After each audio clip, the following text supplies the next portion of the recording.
It is day 2 of a motion hearing for Bryan Kohberger, the only named suspect in the 2022 stabbing deaths of 4 Idaho college students. Kohberger making his first court appearance in this new year. Today, listening to his attorneys trying to get the judge to throw out most of the key evidence, claiming it violates Kohberger's constitutional rights. But the prosecution is pushing back. They claim DNA evidence allegedly linking Kohberger to the murder scene is crucial to this case. Let's bring in senior correspondent Laura Ingle, who has been watching the proceedings and joins us live. Such a crucial hearing today. Just wrapped up. What were the biggest takeaways? Hi, Nichole. Well, today's hearing was basically to see if investigators did everything by the books. Did they provide search warrants for all of the evidence they obtained in this case, including the all-important DNA evidence that prosecutors say connected Bryan Kohberger to the quadruple murders? Now, you're talking about not just a crime scene, not just a murder scene. We're talking about a murder scene in a house to which he has asserted no connection whatsoever. 4 victims to which he has asserted no connection whatsoever. We're not just talking about his DNA happened to be found in, a dresser drawer or something. It was found on a knife sheath where 4 people were killed by a knife.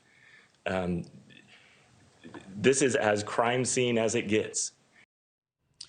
All right, so the 2-day hearing in Boise, Idaho has been live streamed at times, and the family members of the victims have not been allowed inside of the courtroom. As you take a look there, that courtroom is pretty empty, and that has been a point of contention for these families because, of course, they want to be in the courtroom with the suspect so they can hear everything firsthand. Now, there are 2 key issues on the table here: the use of genetic genealogy evidence and the defense's challenge to search warrants. The prosecution, as you just heard there, was arguing that the genealogy evidence was crucial in identifying Bryan Kohberger as a suspect and linking him, they say, directly to the crime scene with that DNA evidence recovered from a knife sheath.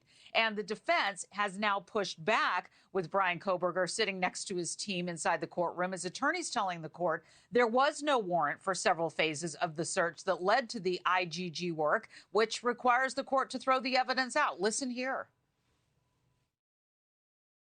In this case, if society is not ready to support suppression of every bit of our DNA when the government does not have a warrant and searches it, there is no privacy right left. And while the arguments are technical, they are crucial. The judge's decision on whether this evidence can be used could have a major impact, of course, on this trial and how the prosecution builds its case going forward. And right now, that trial date, Nichole, is still set for August of this year. All right, so trial still set for August. Laura, talk about more of the highlights happening in court today, and any idea when we could get the judge's decision? Yeah, today the focus really was on the details of the search because the defense had claimed that law enforcement overstepped by making the warrants too broad when they searched Kohberger's apartment, his car, and his electronic devices. And they're arguing it violated his 4th Amendment rights. So this is going to be a key portion of the case. We can also expect the prosecution to defend their actions, emphasizing the importance of the evidence they found. And just like with the genetic genealogy evidence, the judge's decision here could be crucial. These hearings aren't just about legalities. They're about setting the stage for the trial, that groundwork that is so important that both sides know how high the stakes are. So right now, we don't know if there's going to be what's called a Franks hearing. That's something that is yet to be decided, and we're waiting to hear more from this court. Yeah, Nichole. Really a big deal, this one. All right, Laura Ingle, thank you.